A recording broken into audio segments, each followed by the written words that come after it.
Hey YouTube, I'm Rick Smith and welcome to Forever Sorting with Kevin A. Hinkle. As always, you guys know if you've paid any attention to the playlist on my channel or Kevin's channel, we'll get to that in a second. You'll notice that you can watch the videos there and you can catch up. Shout out to Maniac for Bricks for catching up. Joey, thank you for catching up, man. We appreciate it. And to all of our lovely viewers and true believers like Brickbender Underworld and all those other folks. And also I want a special shout out to Hoosier for making mention over in the short sort the other day.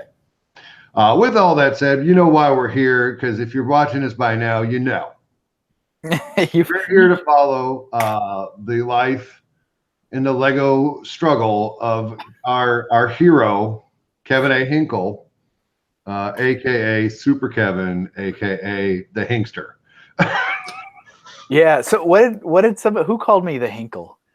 Somebody called me the Hinkle somewhere. I'm sure it was me. No, it might have been. I don't. Yeah. Yeah. So Kevin, welcome, and can you please tell us where these fine folks, because some of them may not actually know, where they can follow you or get up with you in life? Yes. Hey, you guys, thanks again for coming to another wonderful episode of this episodic tale. Mm-hmm. As always, I do greatly appreciate the interest in what we have to say. And as always, if you guys have any questions about what we talk about, let us know. We'll probably remind you that again. But thanks for being here. So my name is Kevin. As Julian has already told you, this is an episodic tale. So if you haven't seen some of the earlier episodes, it probably would behoove you to go back and listen to those. But we won't stop you if you want to come in midstream, mid salmon rush. It's not mid. It's like he's like in day number 2. It's just taking 20 episodes to get here. Sorry, folks. Sorry, Kevin doesn't know what he's doing. I'm sorry. Hey, all the details matter. Yeah. So if you guys would like to follow me outside of this program, you can find me on social media at Mr. Kevin Hinkle. That's on every social media platform there is. And if you want to follow just my work, just my artwork, because I am a freelance artist, you can follow at Mr. Hinkle Draws. That's where I share my illustrations, my animation, and also my Lego builds are also on there too. And last but not least, I have a comic series called Bricks in the Middle I make for Lego fans about Lego fans. And that can be found on bricksinthemiddle.com or on social media at BITM Comics, and also printed in every other issue of Brick Journal magazine. And this is Sparks. And there he is. There's sorry. Somewhere over there. Yeah, I got him off the screen now. Nice. Back to your face. Because Kevin has a friend. I brought another guest.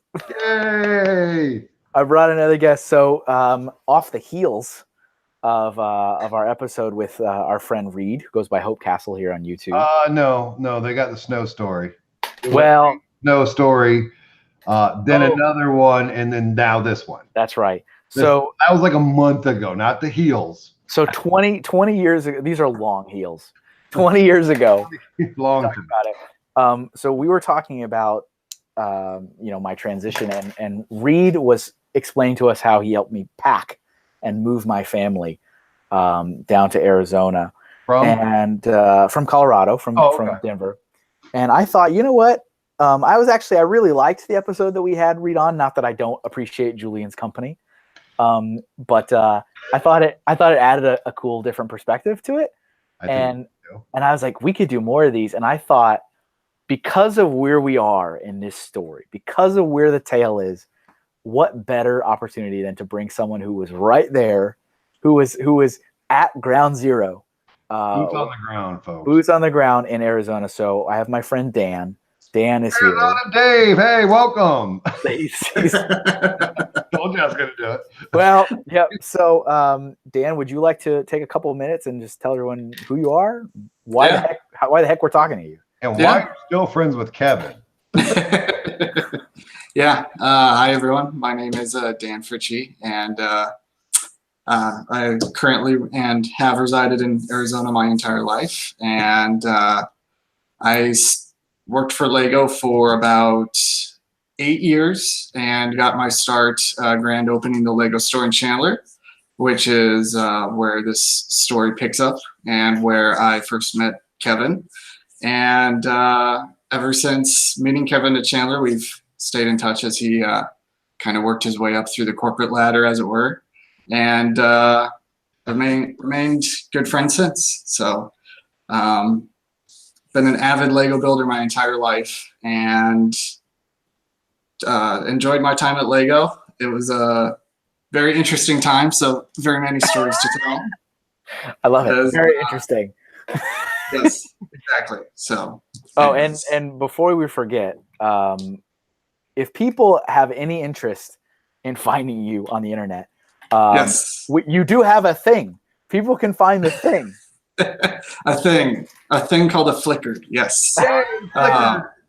Yes, I have a Flickr that, admittedly, I have not updated in a while, but details my Lego creations. It's actually just under my full name, Dan Fritchie, Fritsche, and it's easier to find if you look for the avatar. It's a little Indiana Jones, Lego Indiana Jones. There it is.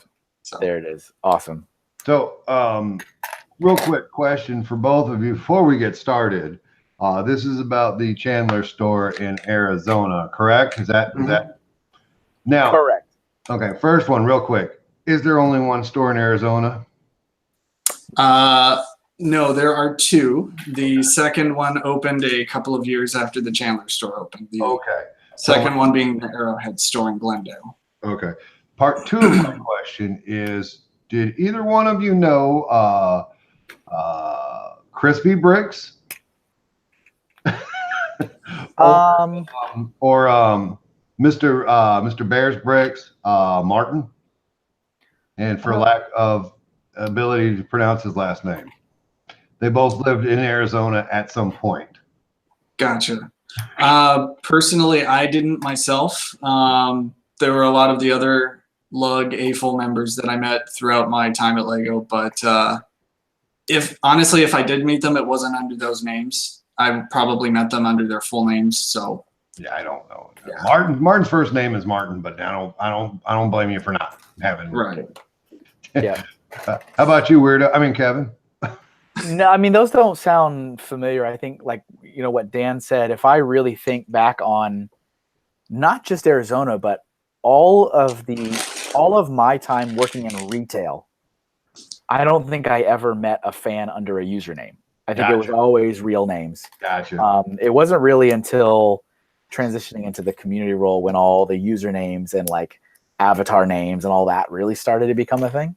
Okay. Well, I just figured I'd throw that out there because I knew that they lived in Arizona at some point. Sure, absolutely.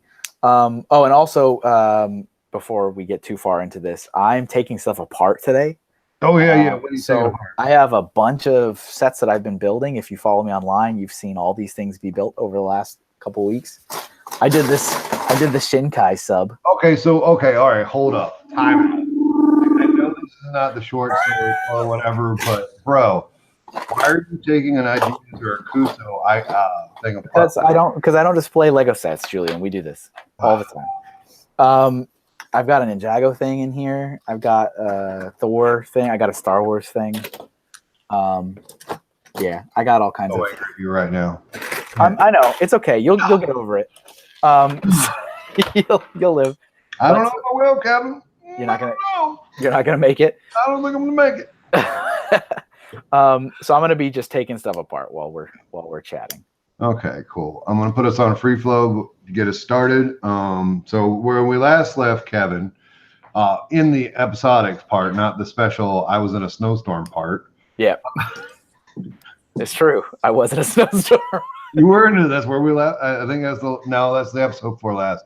This one was the short one. No, I don't know ladies and gentlemen, I apologize for not having it together tonight.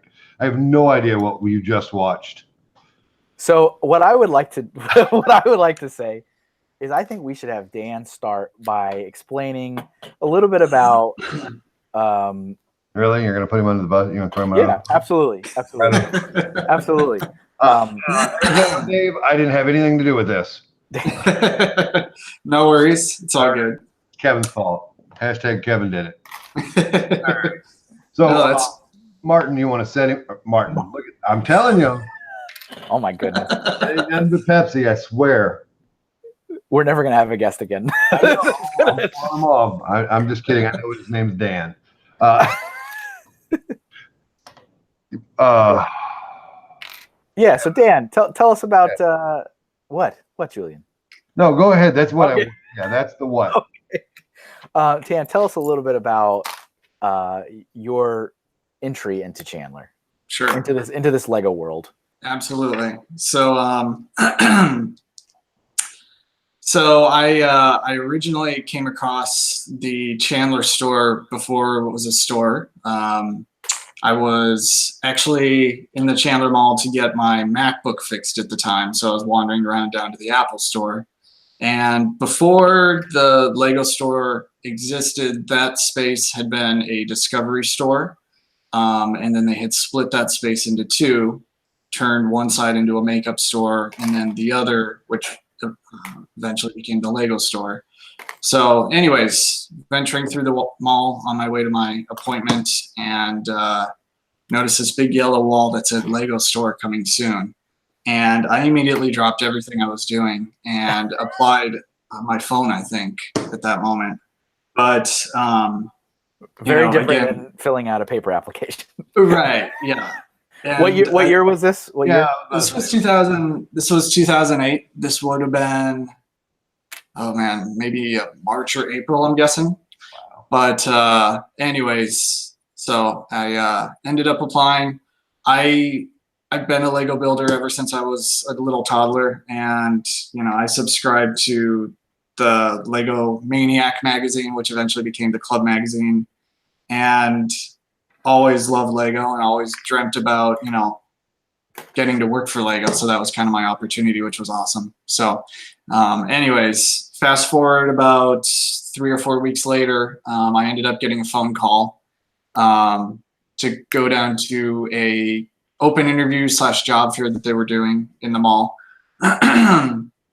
So I ended up getting dressed up and drove down there with my resume, and we got put into a line with about 30 or 40 other candidates, and even more candidates were coming out for being interviewed. So my hopes weren't that high. It seemed like there was a lot of interest in this store, and it didn't look like a big store. So anyways, I went through the interview process. I interviewed with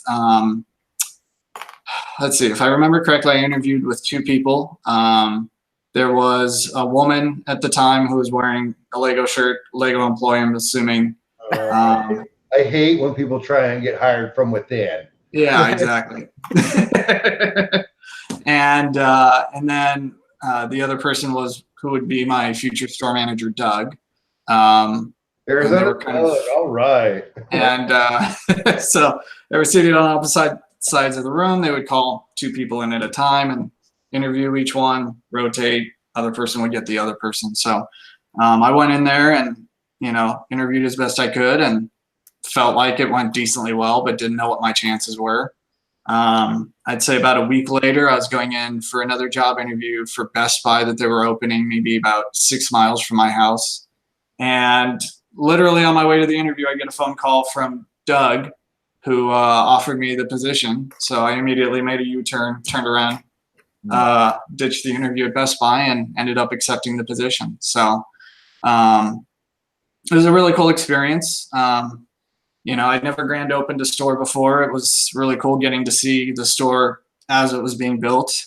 I think we got to enter the store maybe, I'm going to say 2-3 weeks before our soft opening. And, they put us to work. We were doing everything from painting to putting in shelving. Wow. The other interesting fact was the Chandler store was the first Lego store that Lego had decided to open in, I want to say, a 5 or 6 year span. They had, I can't remember how many it was, Kevin. Maybe you can chime in, but I think it was 20 or 30 stores before Chandler. There was 22 stores in the world when I started, and they had then closed 5 of them. But But yeah, I couldn't remember if it was Chandler opened first or if it was Baybrook that opened. Like they were so close, I couldn't remember who was first. Yeah, so I think Chandler came first, which was funny because I have a story about the brick we had to ship to Baybrook. Well, was it Baybrook? There's always a story. There's always a story. There's always a story. But anyway, so all we got is time, Dan. Yes, exactly. So anyways, we were in the store getting stuff put together, and again, Chandler was the first store they'd opened in a long time. They were still kind of figuring out what worked best for logistics for opening the store. And one thing they definitely messed up on that they could have done a lot better was the shipment of inventory to our store. So more recently, what Lego has done when they grand open a store is they'll send different themes of product each day over the course of a week. So one day they'll ship the store's entire inventory of Friends, Exclusives, City, and the next day they'll do Ninjago, Lego Movie, et cetera, et cetera. They didn't do that with our store. And we ended up receiving probably 52 pallets of product in one day. That sounds reasonable. And this mall had a utility hallway in the back corridor behind all the stores. And that's where we actively received the entire shipment. And there was so much product, we ended up filling up all the entire hallway. And we had mall management getting mad at us. We ended up having to order one of those portable storage trailers that they put out in the parking lot for us to hold extra inventory in. In fact, I think we had 2 of them. It's a good thing it was Arizona, which is typically a cool climate. That's what I was also about to say. Again, this was also in the middle of May and June. And so it was about 110, 115 degrees outside the entire time. But it's a dry heat. Well, the storage container, it was probably about 125 inside. It sounds pretty dry. Yeah, it was pretty bad. So anyways, it was me and 4 other guys carting all of this product downstairs out to a loading dock on the other side of the mall to fill up 2 storage containers. At the time, our manager didn't think it might be a good idea to inventory any of this stuff that we're taking down there. So we had no running list of, what we had down there at all. It was kind of a guessing game. We were in such a hurry to get the hallways cleared out that stuff just got thrown in there. It was not organized at all. So you had to go digging for stuff. Needless to say, during grand opening, when stuff is selling off the shelves at record pace, this does not bode well for going down to replenish your inventory. And we had, I forget his official title, but we had Justin Tripp out at the store, and we're just gonna call him he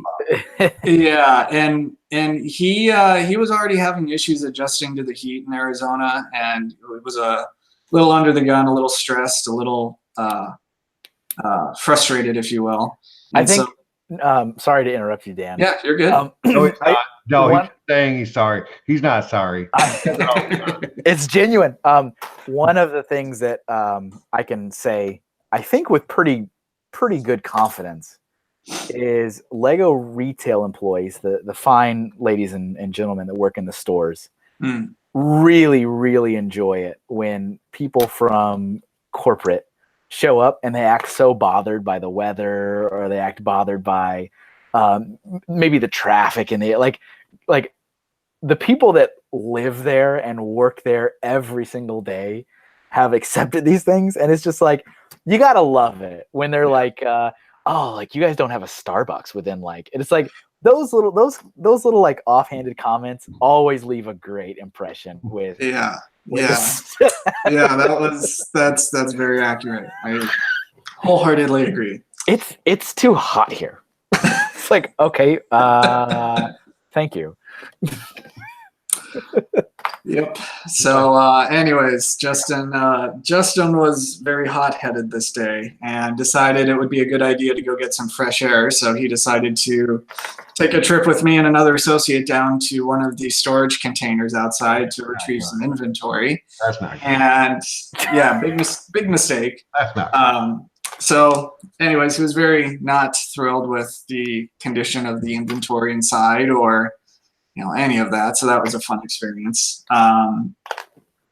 Anyways, we ended up doing a soft opening for mall employees where they could kind of come in and shop, and also family and friends were invited and kind of give us a chance to, practice ringing up on the registers and making sure everything was working and all of that fun stuff. And a few days later, we ended up doing our grand opening. And the grand opening for Chandler, we ended up having Master Builder Dan help us build an 8-foot tall R2D2. So that was a lot of fun. And again, that was my first master build. That was my first, brand retail experience altogether. I didn't know Lego stores prior to Chandler opening, to be honest. I'd kind of fallen out of Lego a little bit. So, that was a really fun experience, and kind of being on the employee side of that was a lot of fun too, because you kind of got to see how it all worked. And so that was cool. And for you guys that have been listening to the show for several weeks, we actually talked about Master Builder Dan in our Brick Fair episode. Yep, that aired after the second regular episode. That was our first special episode. Our first deviation. Correct. Yes. No. You did talk about him. Yeah. So Master Builder Dan, he is obviously no longer a Lego employee. He was told that they didn't need him anymore after 28 years of service, I believe. So Master Builder, or I should say Lego Master Builder Dan, is just now Master Builder Dan. And so he is also a quote unquote freelance artist and will work events like Brick Fair, where he'll go and still do what he's really good at doing. And he has agreed to attend Brick Fair Virginia again next year, and Brick Fair North Carolina, which is in March, I believe, and Brick Fair New Jersey, which is in October. But he will not be at Brick Fair Alabama. Come on, man. Come on. I'm sorry. He has a scheduling conflict, and he can't be in Alabama. By the way, Dan, I'm going to Brick Fair Alabama.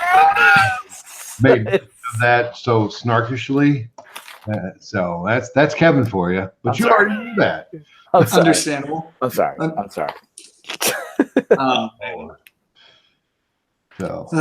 And also I should say, I love it when things are all starting to connect. Yeah. You said that you guys at your grand opening did R2D2. Yes. Right? And Reed had reminded me, I thought it was Yoda, but we did R2D2 first in Colorado Mills as our first Master Build event. Nice. And he was talking about him taking apart the sculpture in the empty mall, one of the empty retail spaces. Yeah. So that's kind of cool. But please continue on, my good sir. No worries. And so grand opening was a lot of fun. I ended up being on the local news with Master Builder Dan and a couple of other employees, which was kind of fun. And I ended up bringing them along, but this was the grand opening model from the Chandler store. Look at that. Which was the deer skull and then the saguaro cactus with the owl sitting on top. Fun fact, these have been sitting on all of my desks at my different IT jobs, and the fluorescent lights have not done any favors for the bricks, unfortunately. So that is a level of passion that unfortunately big businesses don't understand. Right. But yes. That's amazing though. It's amazing to hold something so dear that you're like, every job I work at forever, I will have this model. Yeah. Well, I gotta have some sort of Lego on my desk, and works out well. I like it. If I had at a store, I would have done it too. Yeah, there you go. So yes, and kind of going with what Kevin was saying, after the build event was over, we rolled R2D2 into, I think ours was an empty, was it a teeth cleaning spot that they had closed in the mall. So sure. There was all sorts of really weird like oxygen tanks all over the place and like all sorts of other it was a very, very strange room. But we ended up spending about a week and a half breaking apart R2D2. Sorting out all those pieces, the 2x8s, the 2x4s, all the different colors. You pack the electronic. There was, I think, lights and sound. So you take those modules out, put those safely away. what was fantastic was I was there the morning that they had dispatched a delivery truck driver to come pick up I think it was 2 pallets of the brick and all the R2D2 supplies to go to the next store for their master build event. And I was outside throwing away cardboard in the loading bay. So I was kind of watching what this guy was doing kind of as I made my way back in. And he had the pallet jack under one of the pallets. And this, of course, was the pallet that had all the, industrial crates filled with all of the brick, Oh yeah. Stacked precariously high, as one does. But unfortunately, I kind of realized this in the moment a little too late. But as he's got his pallet jack on the lift gate, I'm realizing he hasn't shrunk wrapped any of the tubs. And not only that, he hasn't set the pallet jack down on the lift gate. The wheels are still engaged. And so the idiot is lifting up the lift gate. All of a sudden, I see the pallet start to roll, and you just see all of these tubs just domino all the way down onto the loading bay. And just all of our brick that we had sorted, every color, every piece, all of a sudden was just a big pile in the middle of the loading bay, like hundreds of thousands of pieces just littering the entire bay. Did you take a picture? Oh yeah, I've got pictures. I need you to send it to Kevin to send to me. Yes, for sure. But anyways, yeah, or that. Yes, exactly. I think I do that on my Flickr, ironically. But anyways, the better part was, again, in the summertime, this was in the middle of monsoon season in Arizona. So it had just poured rain the last 2 days. So this entire loading bay was muddy. There was all this grease from Cheesecake Factory in the loading bay. There was all this nasty I forgot about garbage the Cheesecake Factory juice. there. Yes, right. My goodness. So anyways, yeah, that was an interesting experience. And so, of course, mall management came running into the store screaming at my supervisor that we had to close the store and go deal with this. We didn't close the store, but me and another Lego employee ran out there. They had like employees from Apple, from Pottery Barn, all these other stores were just out there like picking up the brick. I mean, at that point, we ladies and gentlemen, this is how you become a friendly new tenant in your mall with your mall management. Yes, this is how you say hi to your neighbors. Exactly. This is how you set a good working relationship for many years to come. Yes, everybody loved us after this. This was a great start. And I mean, needless to say, we're already filling up a bunch of parking spots with our storage containers. Why not just dump a bunch of brick around the loading bay too, Might as well. That's the thing to do. Yes. So anyways, at this point, like we were rushing to clear the loading bay because we had other trucks waiting to get in to drop off deliveries. So we were not sorting. We were not cleaning these brick. We were throwing them back in tubs just to get them on the truck and shipped out. And I still do not know what the store was that was receiving this brick, but my heart goes out to them because that had to have been a catastrophe when they were You know what's funny? There's another podcast somewhere right now. And whoever they're like, so once upon a time, back in 2008, we got this pallet of brick. It was so disgusting. And we don't know who sent it to, like, I can already imagine. Yep, exactly. What is that? What is this? What are we, a week into your you working at the store? My tenure at Lego, I'd say I'm about a month in at this point. So yeah, it's been quite the month. What else happened? We're seeding the ground for Dan's miniseries after all the different miniseries. Exactly. Yeah. There was another good moment where the same district manager Kevin had in Colorado, Mr. John Brady. Yeah, we saw a picture of him in our photo album episode. He was giving me my Employee of the Year or Employee of the Month award. Was it month or year? It was not year. I did not win the Employee of the Year. Right, it was month. Again, another picture that I will make sure is posted to Flickr, but I took a picture of this. Mr. John Brady decided it would be a great idea during grand opening to climb on one of our shelving units instead of using a ladder to retrieve some Lego from a high shelf. And leadership. And so the problem with our backroom shelves when they were installed is whatever idiots installed them, the legs that went from the floor all the way to the top that the shelves were supposed to mount into were not one solid piece. They had built this shelves sequentially stacked on top of one another. And so these separate sections were one on top of another. And so when he climbed on this wall, it ripped out a bunch of bolts in the drywall, and this whole shelf all of a sudden just leaned. And it's amazing that nothing like fell or got damaged, but it is so sketchy. It's basically, you know, standing like this. It's out to a point and then retracts at the bottom. And so needless to say, we're off to a great start, you know, at Lego Chandler. So see, I'm hoping that, you know, the kind souls out in the community are realizing that, you know, you start lifting rocks, everybody, you're gonna start seeing there's bugs to be found. Yeah. And you know, it's just, as I have said many times in this program as well, that my goal is never to paint Lego or anybody in a bad light, but I want people to realize that, you know, there is some reality that I think especially members of the community tend to romanticize the Lego group and think of it as a company that can do no wrong, that, you know, it's a magical Willy Wonka place, and that you know, and it's not the case. It's a business. They do a lot of stupid things. They make a lot of weird decisions. There's really good people that work there. There's really bad people that work there. There's people that do shady stuff and get promoted, and then there's people that do perfectly fine and are told they're not needed anymore. So just, you know, it's just reality. Which one are you, Kevin? That we'll find out when the series concludes. Everyone can vote. Cliffhanger. Everyone can vote on it. Ooh, vote. I like it. We like polls. Nice. But yeah, and I love when you said, see, I love it when I talk to about these old stories with other people, because you said, just you saying Cheesecake Factory, I totally now have a vivid image of the parking lot of where I used to park, and the Cheesecake Factory on the left, and like the palm trees, and and Barnes and Noble.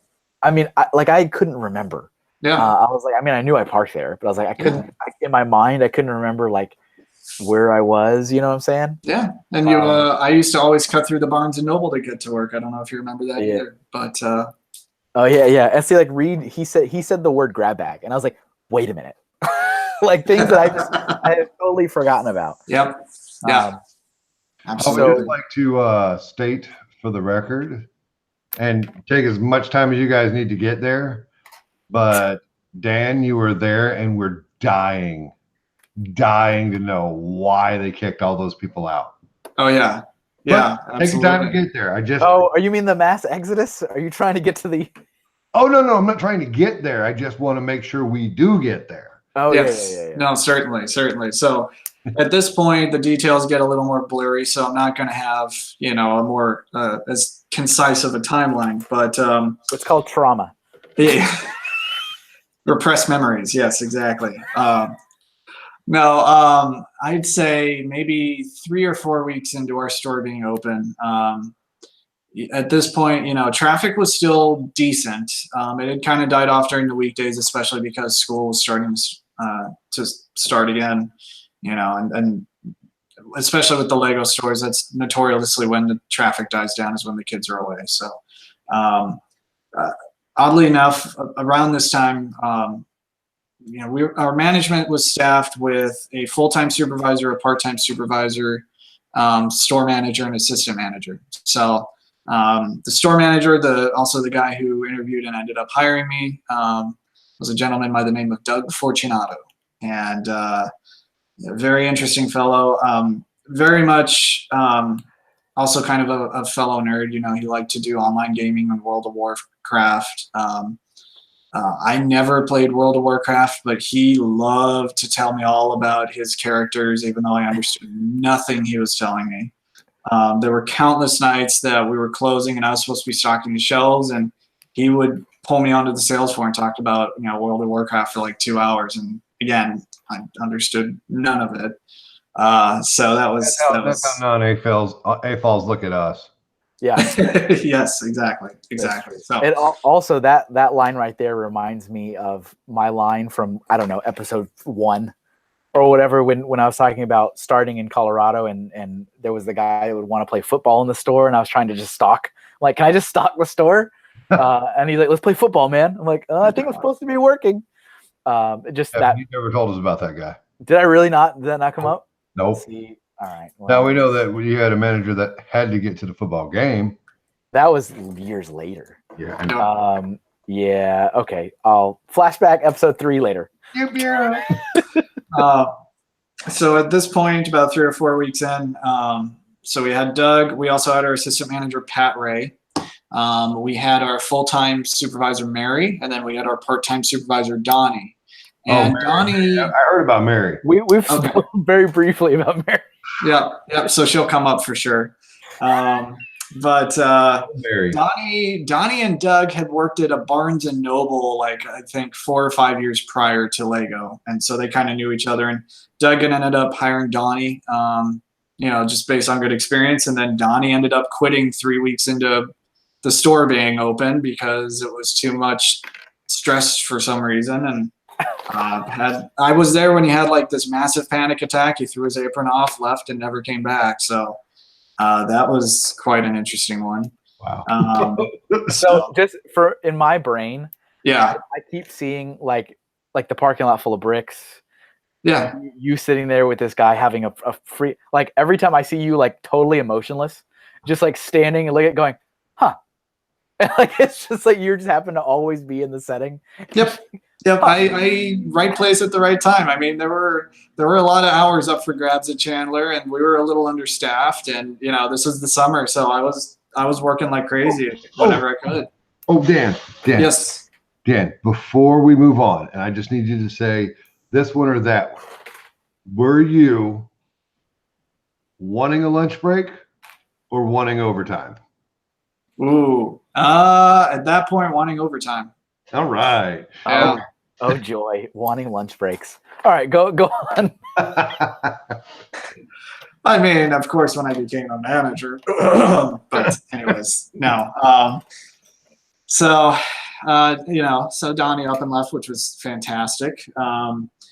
And then there was Mary. She was our full-time supervisor, but she also had another job as a baker at Fry's. She worked in the bakery decorating their cakes. I remember she used to talk about that all the time, decorating these different cakes. So anyways, I don't know how we managed to not have, the fourth supervisor for a while, but I think we went with that vacancy for about a month.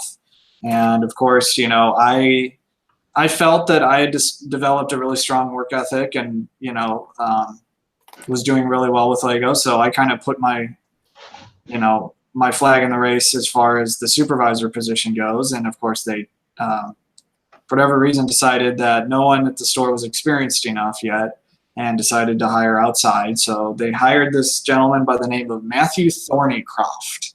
I'm sorry. What now? Yeah. The weirdest last name. Yes, Thornycroft. Matthew Thornycroft. I think he's related to Benedict Cumberbatch. Very, very possible. I could very much see that. But he was a cool dude. He and I got along pretty well.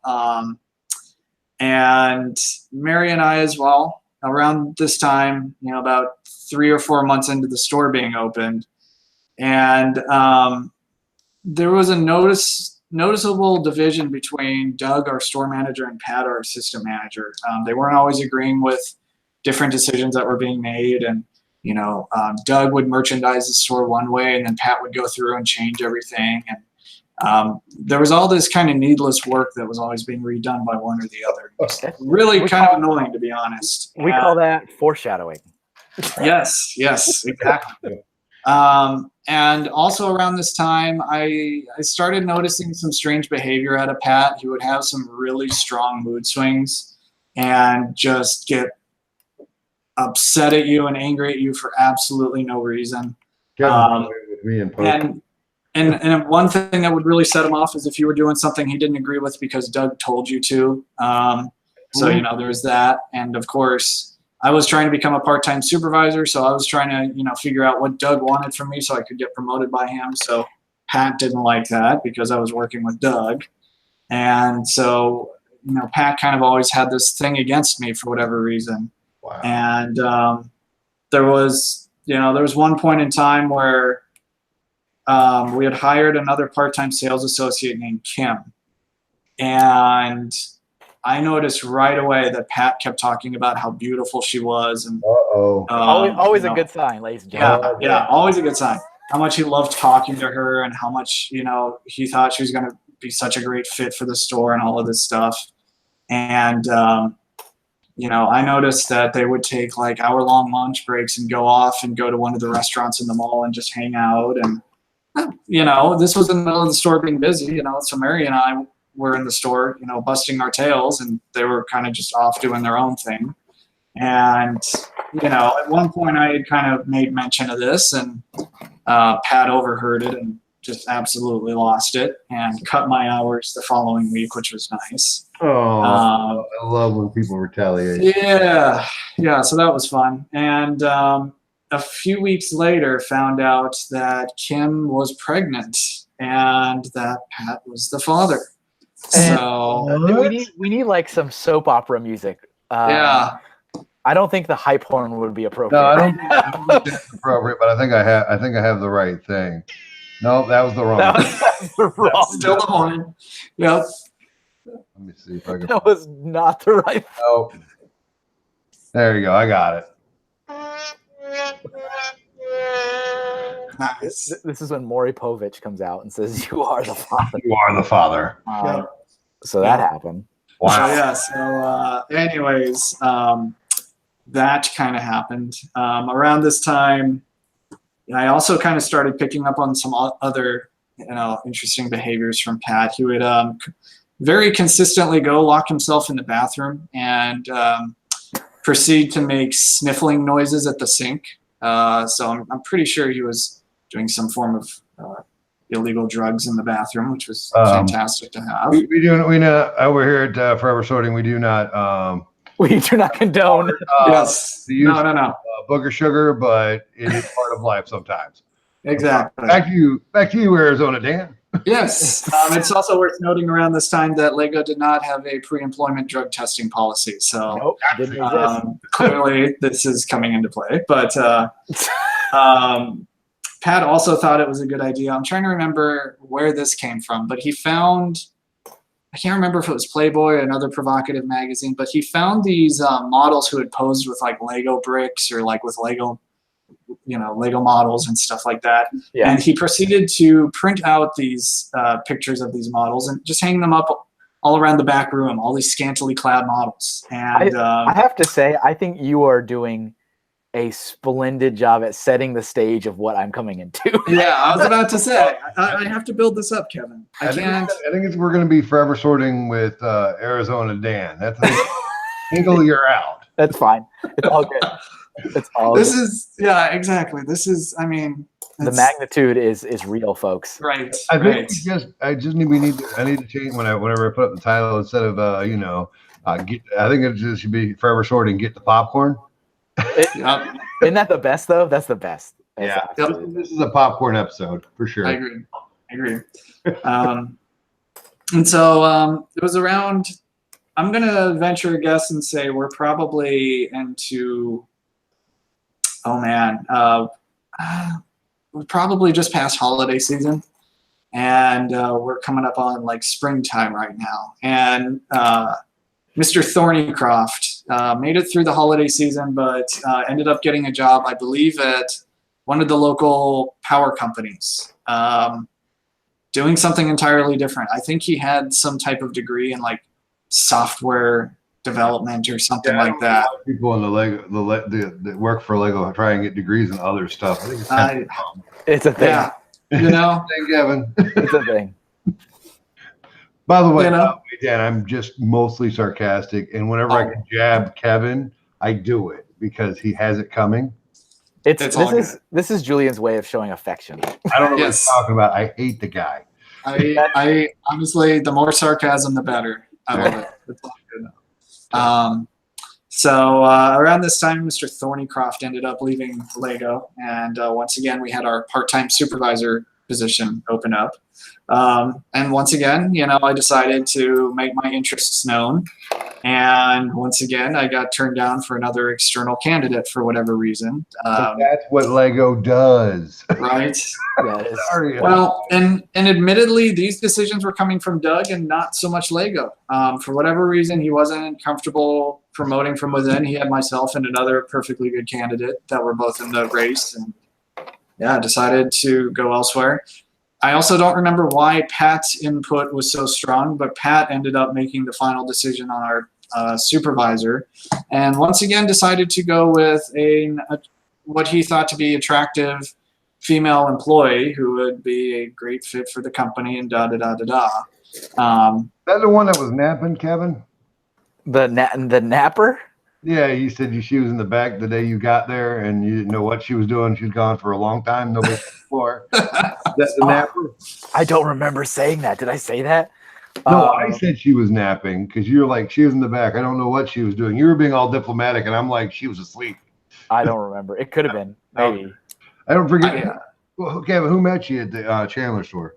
Oh, that very first night, it was Alex. And there was somebody else there, and I don't remember who it was. Wasn't it Manny? Was it Manny? It might have been. Okay. But no, she was getting stock to stock the floor. So she was in the back gathering, because this was at the end of the night. So she was, Now I got you. Now I got you, Julian. I got you. Yeah. So anyways, Pat ended up hiring this supervisor named Michelle, and she was quite a handful. Yes. And Kevin, more strings. Yeah. More strings are coming together on the map.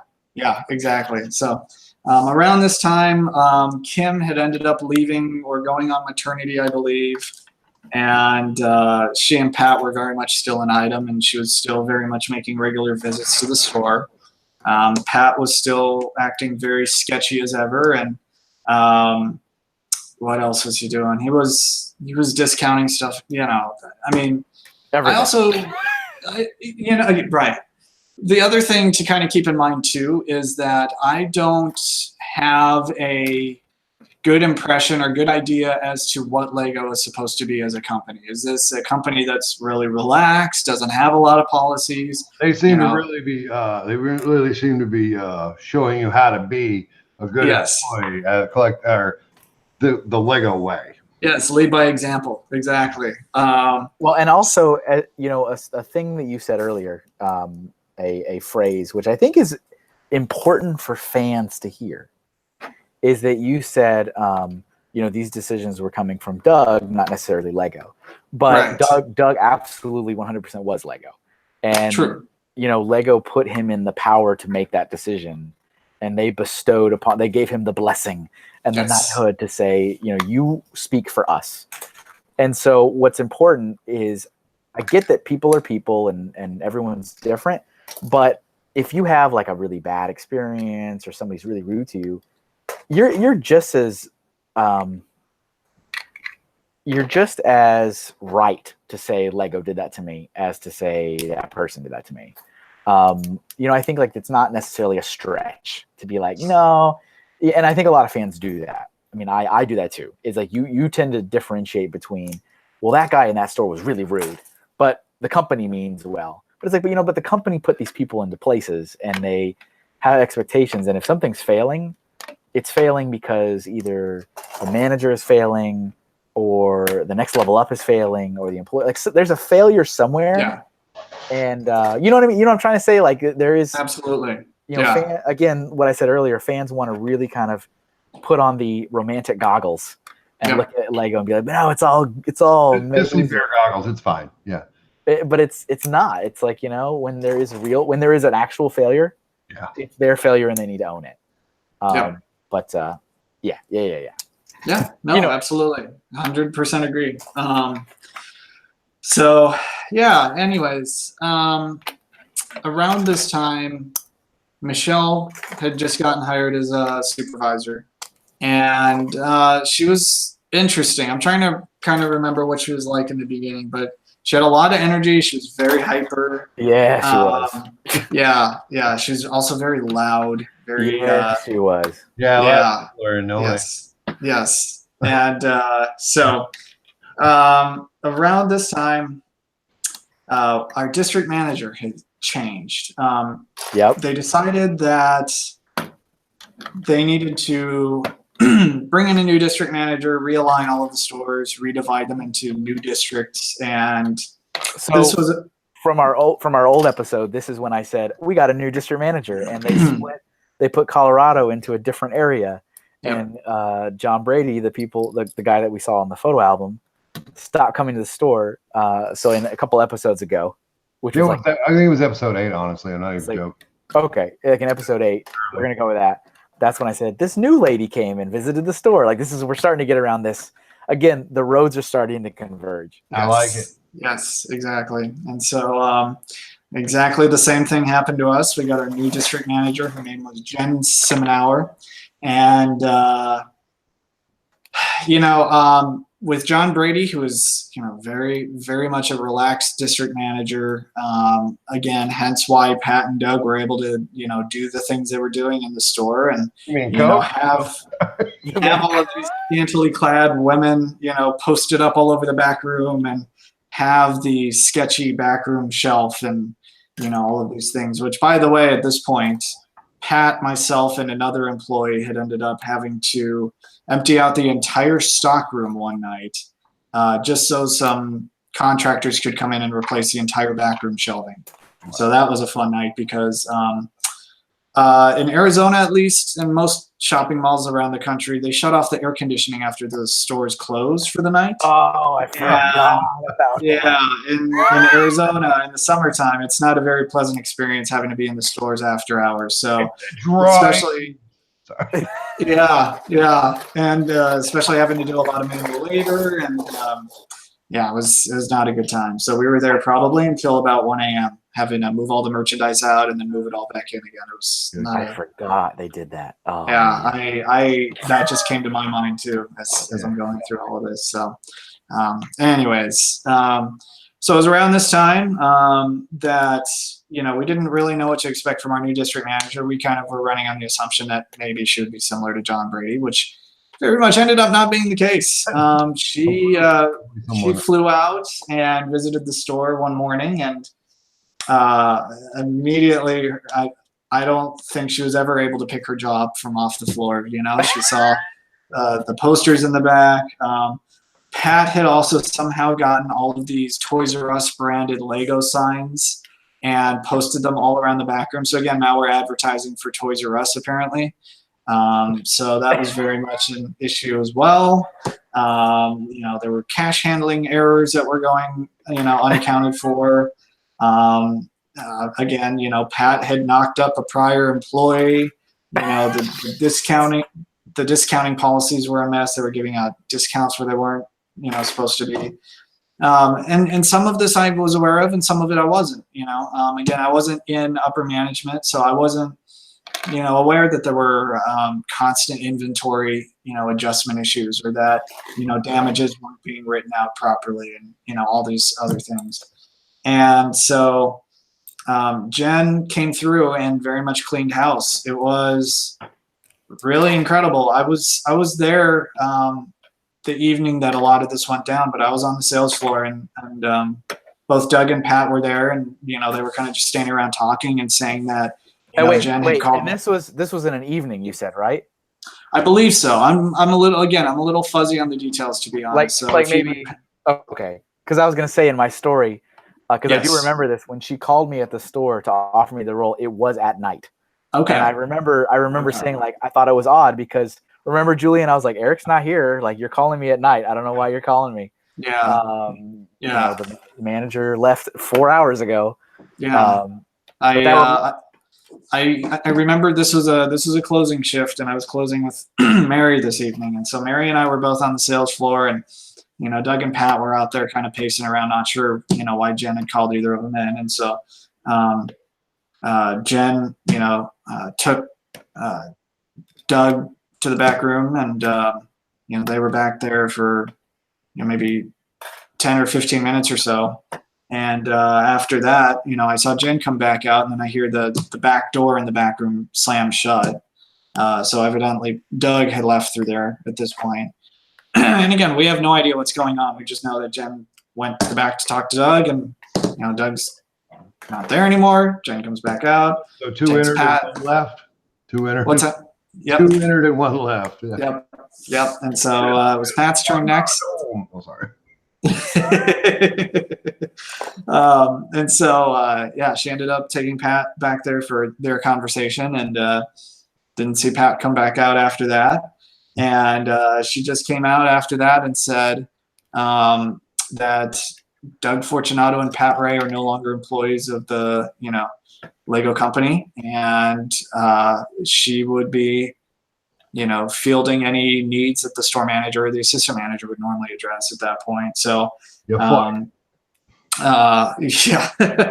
and so both Mary and I were very much in shock. We had no idea what was going to happen. Jen kind of assured us that she had already begun the search for replacements for the store manager and the assistant manager, and thought she had someone in mind, and was going to keep us posted with the process and all of this stuff.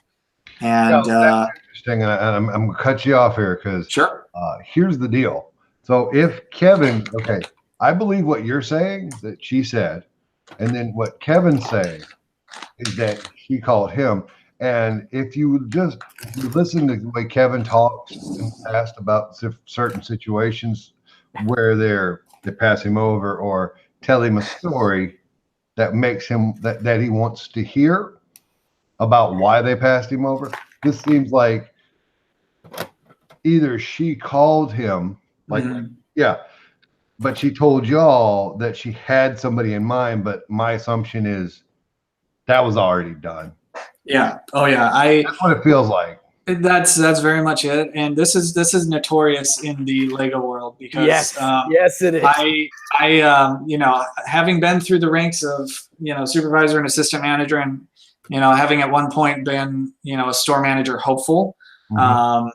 Usually what they tell you is very different than what's going on behind the scenes. They'll tell you, oh, we have not yet, filled the position for the store manager. Go ahead and apply, when they very much already have the person in mind that they're going to put in that position, and they're, just jumping through the hoops to. Don't worry, Kevin. We're opening a second Dallas store, and you can have that job. I'm like, oh, that sounds good. Yeah, it's without going into too much detail.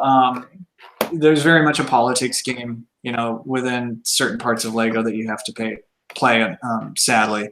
And depending on your district manager and where they fall inside of that, sometimes that's what it takes to get promoted. And that's kind of what I found the hard way, being an assistant manager, trying to become a store manager at that level anyways. But so yes, at this point, they very much, I'm sure, had someone picked out for this position. And, usually they'll say that in case something falls through, like at the last minute, this person's not able to accept the position, or they're not able to make the move, or, whatever the case was. They don't want to throw a name out there, or, do that in case something were to come up. So, nice. Anyways, so far it's been just an ungodly mess, and I apologize. I apologize on humankind for you having to deal with that bull crap. It's terrible. Yeah. It was interesting for sure. And I will admit that, when Pat and Doug got fired, I was very thrilled because Pat was quite the bully to me. And so I was glad to see that happen. But the next day, I think I have to say, for the record, yes, this was officially the moment in time that we could make the awful joke that I still make with Dan to this day, which is, unfortunately, Doug is no longer an employee here because his name was Fortunato. Doug Unfortunato. Yes, exactly. Both of you need to do better. No, I will keep that one until we're proud of that. We have our Legoisms, and we will always stick by them. You can keep going. I want more, but I also have a specific thing I need to know. Okay. And you can fit it in the story or just do a separate thing or whatever you need to do. Sure. why did Mary hate Kevin? So, and that's a very valid question. Because the way Kevin tells that, he told everybody the story about how Mary did him. Yeah, when yeah. his week, and I don't understand. Yeah, no. So yeah, no. That's a very good thing to catch up. Because the reason why I ask is because you paint a positive picture so far of Mary as a person, and I personally, my heart goes out to Mary. Sure. There's more going on than she just hates the new guy. No, she and yeah, absolutely. I'll kind of preface this by saying Mary is absolutely a hard worker. You know, I kind of watched her from grand opening, and she busted her tail with me, you know, through thick and thin. And the big thing with Mary was she had a lot going on. She had 2 full-time jobs between Lego and doing the baking at you know, one of the local grocery stores. And so not only that, I think she lived about 40 minutes from the store. So she had a long drive to get to the store and a long drive to leave the store. And, you know, with everything that had happened at the store, you know, having 3 different part-time supervisors that she had to help train all kind of come and go. And on top of that, you know, you think you're getting into this job and, you know, you're trying to learn everything from your store manager and your assistant manager, especially in her position where she's having to learn how to, you know, do all the cash handling and the management side of things, how to do the inventory. You know, everybody's new to all this stuff. Even 8 months later, she's still, you know, trying to learn some of this stuff because, again, you know, Doug and Pat were doing things the wrong way and weren't very good at teaching. So she was very stressed at this point. And so to have both the store manager and assistant manager leave to the point where, sure, Jen is around, but essentially you are now the ranking employee in the store. And to have to deal with meeting a new manager who's got an entirely different management style, who wants to come in, you know, and shake up a bunch of stuff. You know, I think that's kind of where that conflict came in with Mary and Kevin. And I think, you know, there was a lot of burnout and a lot of frustration on her side. And I think that's kind of where a lot of that got focused, unfortunately. So I like your spin on that. That felt good. Kevin, are you That felt good.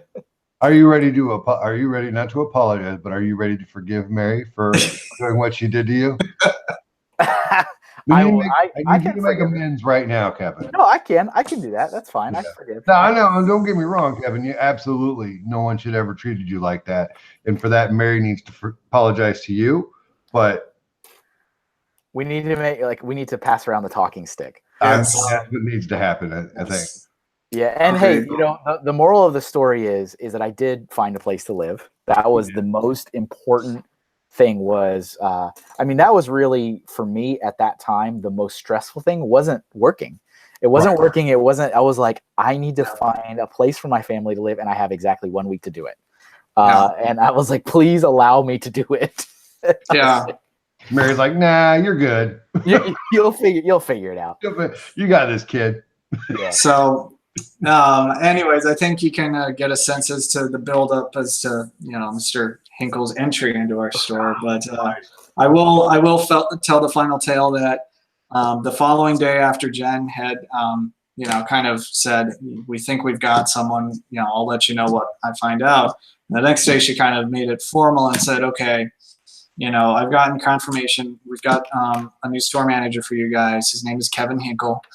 He's coming to you from the Colorado store, and I think he'll be a great fit. I think he'll be great for your store because he will, you know, teach you about the Lego values and how things are supposed to be best run. And so, you know, that was kind of our introduction to Kevin, was through Jen. And so after Jen left, I'm sorry, go ahead. No, you're good. And so I ended up jumping on my phone and looking up this name, Kevin Hinkle, to see if I could figure out who this dude was. Smart man. And so I think it was at that point I did actually stumble across your Flickr, because I was using Flickr before I had kind of dived into the Lego community. So it was kind of a happy coincidence that I ended up finding Kevin on there. And I remember distinctly that At that point, you had just finished your Lego model, your Batman Lego diorama. Yeah. I remember this because it was a recent picture in your Flickr, and I was very impressed with the brick-built bat signal in the sky. And he was standing there next to the vitrine, which is the clear display cases they use in the store, and he was kind of leaning up on it with his signature Kevin Hinkle smile. And I was kind of looking at this picture. I was like, oh man, this guy kind of reminds me of Doug. No, you reminded me of Doug a little bit facially. Oh. And not to the point where you're similar, but just like I got kind of a Doug vibe, and I was a little concerned. I was like, oh man, I hope we're not going to go through this again. So was it like it's like Star Wars Rogue One, where I don't know. Did you watch Rogue One? I did. I'm trying to remember the scene you're just Saw Gerrera, who and he has his breathing mask, and the guy like flips out because it sounds just like Darth Vader, and he's like, "Oh my god, this is Darth Vader again." Yeah, that's exactly it. I can take just a minute, and I'll show you. And now, Kevin, before you take just a minute, do we want to have a Forever Sorting Flickr episode? Oh yeah. All right, just make them find it on their own, or we'll just do it all at once. But you can do it if you want. I'm just going to show the one picture. That's it. Just one, Kevin. Just one. Just the one he was talking about. Just the rhino. There it is. Ah, there we go. There it is. Yeah, so that was me in the Colorado store. I built that. Yep. You built that out of your brain? Yeah, that's my mock. Yeah. I remember it very well. So it was because do better. Well, thanks. This was because I was a member of Cowlug, and the club had a monthly rotation schedule for a display in the store, and this was my month. So I mean, I guess I was an employee of the store, but it was also my month to display my build. So now, Kevin, is that before or after beard? Or were you allowed to go? Yeah, because see, now we have aprons, so all the previous uniforms were the no facial hair rules. Yeah. Let's check out the sets behind, Kev. Oh yeah, here we got the Mon Calamari Star Cruiser thing down here. Yeah. We got the Clone Wars era Y-wing. There it is. What's behind me? I can't really tell. You. It looks like maybe a tank or something. Okay. This looks like a spider droid. I don't know what this looks like. A big box. This might be a Falcon, maybe. Oh, the one on the bottom. No, this big one right here. It's like this whole. Oh yeah. That was back when they had the Star Destroyer and the Death Star too. And then this down here, I see power function, so maybe this is the AT-AT. Yeah, that would be my guess. See, this is what we do. We always carbon date the. I do like those khaki pants, there, Kev. Look at these. You like those? Sharp. Look at that. So I'm gonna throw out a little tidbit of an observation that I noticed on the Mon Calamari set that you cannot unsee once I describe it. But there is what I thought to be, when we first had the set, a face on the front. If you look at where the little spheres that they use for, is it the holograms on there? Yeah. Yeah. The spheres make the eyes and the nose, and then there's kind of a smile down below. I see it. Yeah. Thanks for that, Dan. Yep. You're welcome. We'll forever be ingrained in your brain. I'm sorry. No, that's fine. You can't ever unsee that now. But yeah, you totally, because you told me that, which I thought was awesome, that you were like, I Googled you when I first heard your name. And I was like, oh Lord, what photos were online? I was like, oh man. Yep. That's awesome. So yeah, I mean, that was actually a brilliant stage setting, I have to say. That was glorious. I don't think Kevin could have done it any better. No, I could not have. I absolutely could not have. So yeah, you were. What's our runtime right now? Where are we at? We are rocking, honestly, right at an hour. Okay, all right. Give or take a few, and I know what I said pre-show, but we could cut it if you want, or we can keep going. That's up to you. I will need a sandwich pretty soon. Sandwich break. I think we could get a little bit more out of this. All right, let's milk this cow, Kevin.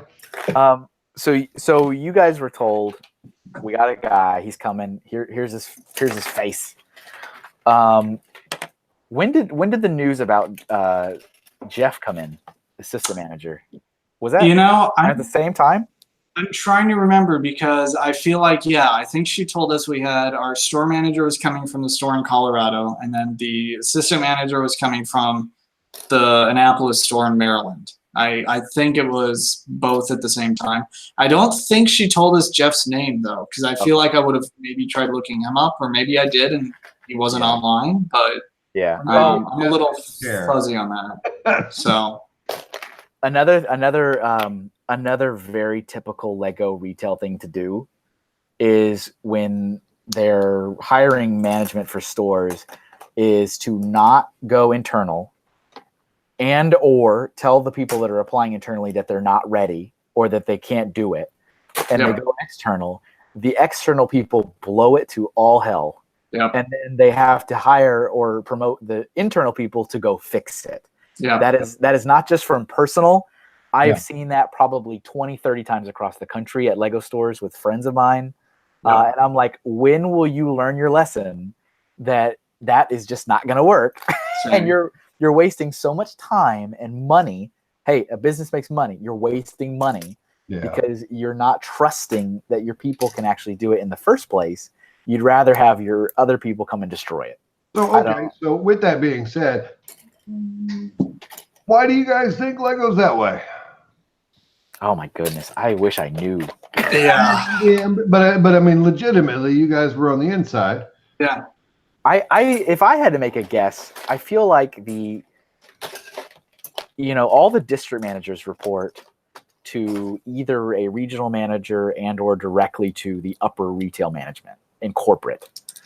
And I feel like up at that level, there's just a huge non-trust of the people on the floor, that they don't think the boots on the ground are capable. And that I just feel like the district managers are picking up those cues from the upper management, and the upper management doesn't trust the people enough to give them the chances that they deserve. Interesting. I think I'm going to chime in and say, I definitely agree and think it's that. I also think that there's a portion of it that comes from kind of similar to the boots on the ground aspect, just a lack of experience with retail in general, especially around this time. Lego still didn't have a ton of stores, and I don't think they knew fully what they were doing retail wise. So I think that's a big part of it too. So follow-up question, do you boys feel like Lego's got it dialed in yet? No. Yeah. So obviously I'm sure Dan is the same. I still have friends that are currently store managers of Lego stores. And these are close friends. We have conversations. The stories aren't any better than they used to be. If anything, some things have been solved and other things are worse. Yeah. But I think here's my little soapbox moment. I think the real problem, and I have said this for probably 10 years, the problem is that the people that are high up that actually have the power and make the decisions revolving around Lego brand retail have no idea what it's like to work in Lego brand retail. And they claim that they get everything they need to get out of going and spending half of a day working in a store that's close to the corporate office once every other year. What they really need to do is everybody that has anything to actually do with the store, whether that's marketing, whether that's product allocation, whether that's people management, whatever, they all need to spend at least one entire week every single year working in a store. Yeah. And I mean like a real week. Yeah. Like, hey, if you got shipment that day and you need to pull in a 12-hour shift, guess what? That day you got a 12-hour shift. Yeah.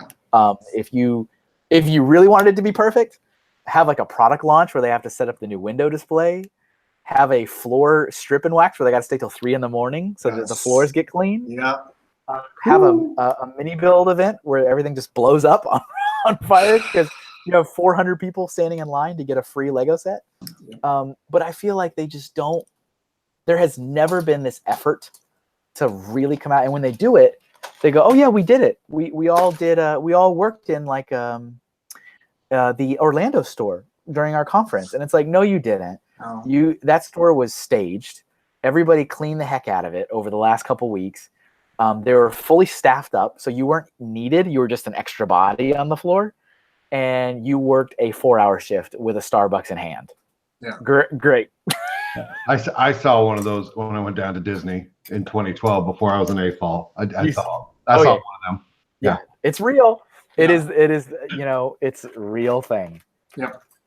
I will second that motion and wholeheartedly agree that that is every Lego employee's dream, is to have all of the corporate people spend that amount of time working the sales floor to understand the struggles of the retail environment. So, there it is. Kevin, I don't mean to take away from you jumping into your part of the story, but I was finally able to get logged into my Flickr and wanted to see if we wanted to do another show and tell real quick, because I pulled up my R2D2 brick pictures. I like this idea. I want to piggyback before you go into showing. I want to piggyback on what you boys was talking about. Now, Kevin knows, and most of the community knows, what I do for a living. Dan, I'm a juvenile corrections officer, worked for the state of Florida for 15 years, and now I work at a private nonprofit doing similar to the same thing, only it's a whole lot easier now. And I can tell you that, unlike you guys, when it came to the supervisors and the lieutenants, the sergeants and the lieutenants, they hired within more than not. However, admin and headquarters in this Department of Juvenile Justice, state of Florida, didn't know how to handle the kid. There was somebody who got a degree, who knew somebody in the state and got a job. And that's who was making our policies and telling us how we were supposed to handle the youth. And they weren't even allowed to spend time alone with the kids because they didn't have the proper training. And it's really dumb when somebody who's doesn't have contact with these kids and they tell you, hey, you worked a 12-hour shift, you worked a 16-hour shift, but you can't sit down for 5 minutes. Yeah, it's so many things. I feel like that's a common thread problem in a lot of different areas. It's just, So what do I need to say? Do better, America? Do better, society. Society, there it is. So yeah, no, preach on, Brother Smith. Yeah, that's I just want to interject and let you boys know that it isn't just Lego, and there's some real buttholes making rules that don't have any right or reason to do that to any of us. They ain't got no business. They got no business. And the other thing too, which is probably also just as common everywhere else, is if you're not going to take the effort or the resources or whatever to walk in the shoes of the people you're trying to support, then why don't you just listen to what they have to say and don't challenge every single thing they say to you and go, well, you're wrong. You don't know what you're talking. Well, if you're not going to walk a couple steps in my shoes, then you need to listen and you need to have a weight with what I say and just go, yep, you're right. And not just challenge everything. Go, well, you're wrong here and you're wrong there. And that's not real. And, either one of those would fix a lot of problems. Sure enough. Yeah. Now, do you know how to screen share? Dan? I do. Yeah. I'm gonna... look at that. Oh, that's right. You said you're an IT guy. Well, I got you on the big screen. And while I pull that up, I just want to interject one more little time. Sure. According to Bricks on the Dollar, Clutch, Kevin wore his AFOL shirt and didn't even talk about it. Oh, he did. Yeah, that did happen. So, as you can see, you've been looking at it this whole time. I designed that. There it is. Yeah, these AFOL shirts, bricksonthedollar.com. Just click on AFOL shirts on the upper left. You can sign up for the subscription. You'll get a brand new shirt designed by me every single month. And it's always a Lego theme combined with a non-Lego theme. So this is the Black Seas Barracuda combined with like a sports team. Yep. So it's the Black Seas Barracudas. Yeah. But also, if you want to just buy the shirt and you don't want to be in the subscription, Starting now, you can go onto Chris's Amazon store, which I think is just bricks on the dollar there as well. And you can buy our first design, which was the yellow castle plus the Escher staircase, for $5 more. But it's there. You can also pick a different color if you don't want the gray shirt. And from this point on, every design, when it reaches 6 months old, will go up for individual sale on Amazon. That way, subscribers still get it first. They get 6 months exclusivity.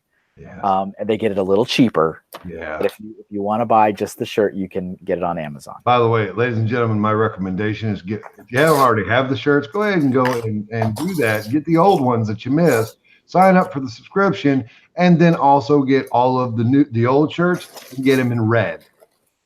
Yeah, all red. Every design in red. Every design needs to be red. Julian is a that's fan a running of red. joke that I'm no longer allowed to be playing with them. They kicked me out of their little club. All right, cool. You know I'm That's right. awesome. You know I'm right. No, stop it. All right, so show and tell. The big screen, Dan. I'm sorry for No, you're good. for No worries at all. us, but Kevin had to talk about a shirt. That's all good. No worries at all. Let's see here. Figure it out. See, now the embarrassing thing is if Dan can't do it, he's an IT guy, so everyone There it makes is. fun. There it Whoa, All right, are we seeing my Flickr here? We are flicked all over you. we're flicking. Perfect. All right. Flicking. So this is my Chandler collection here. So these top couple of photos were first impressions walking into the store for the first time. So that was actually my first time seeing a pick-a-brick wall. And that was the inside of the Chandler store, boarded up before they had taken the wall down, with Mr. John Brady carrying a shelf. So There he is. There he yes, is again. You guys have seen a photo of him once. Here's another one. Yes, Yay. in jeans and t-shirt nonetheless. So Jean anyways, very much. yeah, jean shorts, I should say. Arizona's finest. No. Exactly, the official uniform of living in Arizona. There you go. Anyways, but yeah, no, the pick-a-brick wall was cool. We had like really cool colors for starting at grand opening. Colors I never saw come back to the wall. We had dark red 1x4 tiles and some other stuff that was really cool. So Nice. anyways, again, some more first impressions. This was the Millennium Falcon. I think our lug, when we opened at Chandler, they were known as Lug. They've since changed, but they helped build the Falcon, which was on display. And again, more of just how the store looked during grand opening or before it opened. So I think so. Yeah, Aslug, AAZ, Arizona. Mhm. I remember going to my first meeting and they said we got to change our name because people keep thinking we're Ass Slug. And I was like, yeah, I thought that when I first heard it. Yeah. Oh, you're gonna have to blow up on forget the this one over here. Let's look at this one over here with all the sets on the wall. You want to look at all this? Yeah. There's some good ones there. They still exist, and they've actually split too. They've done the classic lug split thing. So they're Cactus Brick and Valley of the Brick are now the two clubs there. There's a west side and an east side. One kind of closer on the side of town to the Arrowhead store in Glendale, and then Cactus Brick, which is on the east side of town closer to the Chandler store. So, yeah, but no, I mean, the sets in this picture are incredible. The 787 Dreamliner exclusive is in there. There's the Boeing. Yeah, the Eiffel Tower, the Cafe Corner, Market Street, all that stuff is there. So those are the good old days. Look at the pink buckets, pink bucket nation. There's Oh, the yes. buckets. Buckets. Yeah, Yes. I'm the president and proprietor of the Pink Bucket Nation. Nice. We're just a little south of Lego Island. Nice. All right. So That's excellent. I love that.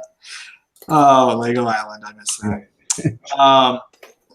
Let's see. So this was looking through the porthole. This was one of our first mini builds at Chandler. No, I apologize. That is grand opening. That's how crowded the store was, looking through the back door window there. wow. And also when we grand opened, we got Indiana Jones for our store model that we got to hang on to for a couple of months. So that was cool.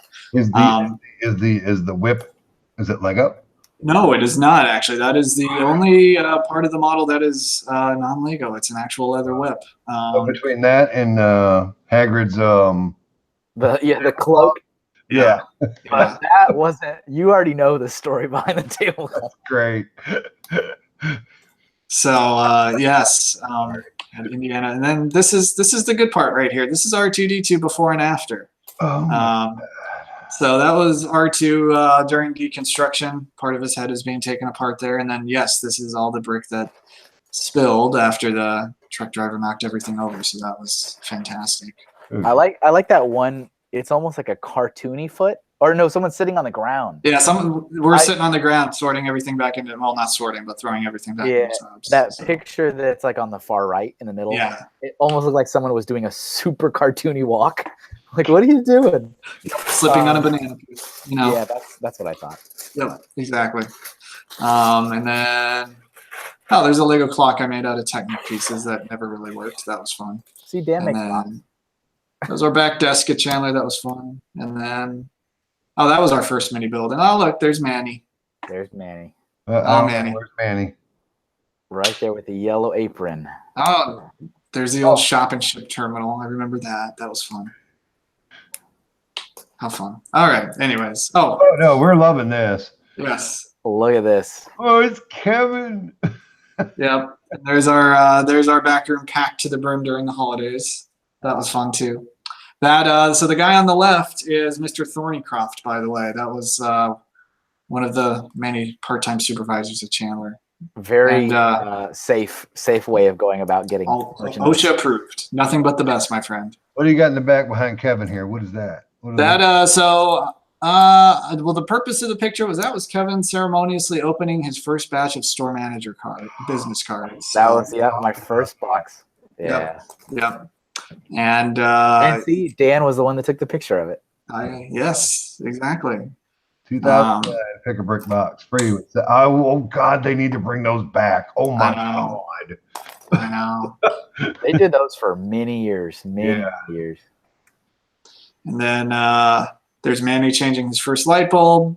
I don't remember why I took that picture. I guess it was also a ceremonious occasion. Because you knew that you would be showing it like 10 years later. I need to show this picture. I know. Right. I don't know if Kevin remembers this, but I kind of had an OCD thing, still have an OCD thing about burned out light bulbs. I can't stand burned out lights at all. So one of the things I was very proud of at both Chandler and Arrowhead is whenever we would have a district manager coming to kind of inspect the store, never got a single mark about burned out lights. So anyways. Good stuff. Who are all these people in the picture? That is our staff photo that we took after Kevin and company joined the team, and this is kind of so look at this memories. Good times. So anyways, I think that's enough. Intro. That's enough. That's awesome. That's good, Dan. It's good stuff. Dan, you're still presenting. Okay, never mind. There it is. Okay, better now. So I think that's perfect. I think that's actually, we're at a good spot now. I think we're good about it. Yeah. You have any other questions for Dan, Julian? Yeah, I got a couple of questions. I mean, your story doesn't just a real quick. You don't have to go in depth, but how much longer did you work there? Did you leave on good terms? Did you leave like Kevin, or sure. And why'd you head out? Yeah. And how much do you play with Lego now? I still very much play with Lego a lot. Admittedly, now that I bought my first house a few months ago, so I'm still in the process of kind of renovating, unpacking. So admittedly, my Lego usage has gone down a little, unfortunately. I'm very much missing it. But altogether, I was at Lego for about 8 years. I left in 2015. I think I left, if I'm remembering correctly, March of 2015, because I remember I was a few months shy of my 8-year anniversary. But I ended up being at Chandler for about 2 years. I ended up leaving in October of 2010, which was when they opened the store in Glendale, the Arrowhead Town Center store. And so a few months prior to that, so spoiler alert, I'm sure Kevin will include this in his story, but I ended up getting promoted to supervisor at Chandler. Mm-hmm. And, so after that, I set my sights on becoming an assistant store manager, which is the opportunity that the Arrowhead store presented to me. And so at that point, it was both myself and the other supervisor at Chandler kind of in the running to try and become assistant manager at Arrowhead. And through interviewing, I ended up luckily getting the position. That was an interesting experience because I was commuting from Chandler to Glendale every day, and that's about an hour drive one way.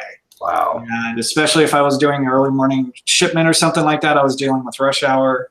So that was about an hour and a half drive, stop and go.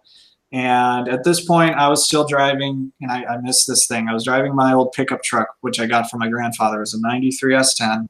And I got it with only 50,000 miles on it. He had babied this thing. This was back in 08.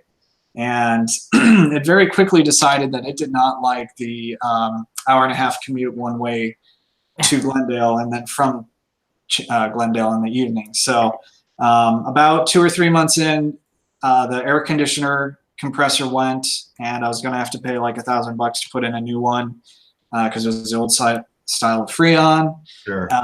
The intake manifold gasket went, so it was burning a ton of coolant. And of course, the fun part was it was burning all the coolant and then recirculating it through all the air conditioning vents, so it was blowing into my face as I was driving, which is always healthy. Did I at one point? I don't remember why or when. You gave me a ride somewhere. I did. I gave you a ride to the airport, I remember. Okay, and I remember we were walking to your truck. Yes. You're like, just so you know, I don't have any type of air conditioning. No. Or something. No. You said something, and I was like, okay. I remember I was like, all right. I don't remember what it was, though. You were. No, I very much.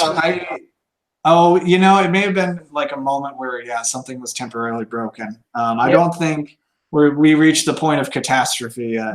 No. It wasn't anything like that. It was just like it was nothing like critical to the function of the car. Right. But I remember we were walking to the car, and you were like telling me like this laundry list of things that were broken with it or something. I was like, yeah. All right. So that was probably shortly after I first got the car because I'm trying to remember kind of how this lined up. I was driving my mom's minivan for a while until my grandpa decided to sell me his truck. And so I think when I first got it, again, this thing only had 52,000 miles on it, but that's because my grandfather only used this thing to drive to go get the mail or go to church. Sure. And because it wasn't seeing a lot of mileage, all these rubber hoses and gaskets and everything dried out in the Arizona heat and just failed all the time. Yeah. So I'm sure that laundry list I told you was a lot of that stuff needing. I just remember, like, I have a memory of you like assuring me that it's fine, but I want you to know that there's all these things. And I was like, "Are we gonna die? I think that was your first experience with me driving you in a car too. So I'm sure that was fun. Always fun. So always fun. But yes. Yeah, so you go on with your story. You moved to the other store. Correct. Yeah. So at this point, I ended up transferring to the Arrowhead store as an assistant store manager. I was at the Arrowhead store for about another 4.5 years since I left in 2015, and even that store went through its own challenges, and we went through 3 or 4 store managers at that location as well. And I ended up, after our first store manager, the one who had hired me and grand opened with me, he was actually originally from the Hawaii store, the Ala Moana store. His name was Mike. I would never leave that one. Come on. Well, yeah, and so he kind of did the whole Kevin thing. He picked his whole family up, and to move from Hawaii, because you have to ship everything on a boat. Yeah. Like you have to ship your car and everything. So that was an expensive proposition. And Kevin very well knows this. Lego does not pay for your move. They do not help. And so this was all, I'm sure, on his budget. And when he got to Arizona, he was not happy. He hated the heat. I never knew Mike before he moved to Arizona, so I didn't know what he was like not unhappy. So I only knew the unhappy Mike side, unfortunately, because I was on conference calls with him after he moved back to Hawaii, and he was a totally different dude. But he grand opened the Arrowhead store, and about a year in, he decided he was sick of Arizona, and there was a store manager opening back at the store in Hawaii. So now, admittedly, he made the promotion from assistant manager in Hawaii to store manager in Arizona. Mhm. So kind of like Kevin, it was a step up. Yeah. So the move back to Hawaii was just more of a lateral transition, so he could go back. So that sounds familiar. Yes, yes. And so unfortunately, that happened a couple of times because we also had another store manager, Donnell, who went to another Lego store afterwards. But anyways, when Mike left and before Donnell had started, I was actually left to run the store by myself for about 3.5, 4 months at Arrowhead. And this was about our 1-year anniversary. And without any warning, the marketing team emailed me and said, "Congratulations, we're going to be doing a build event at your store to celebrate your 1-year anniversary. We need you to coordinate with your local lug and get volunteers for the build event, and we need you to coordinate with the mall and all of this other stuff." And again, we don't have a store manager, so I'm putting in 80-hour plus work weeks at this point trying to coordinate this build event. And we also had inventory around this time. It was just, so it was an interesting experience. But all in all, there were, maybe 2 or 3 different opportunities while I was at Arrowhead to become a store manager. There were different openings, either at a California store or another nearby-ish store that I would have interest in working in.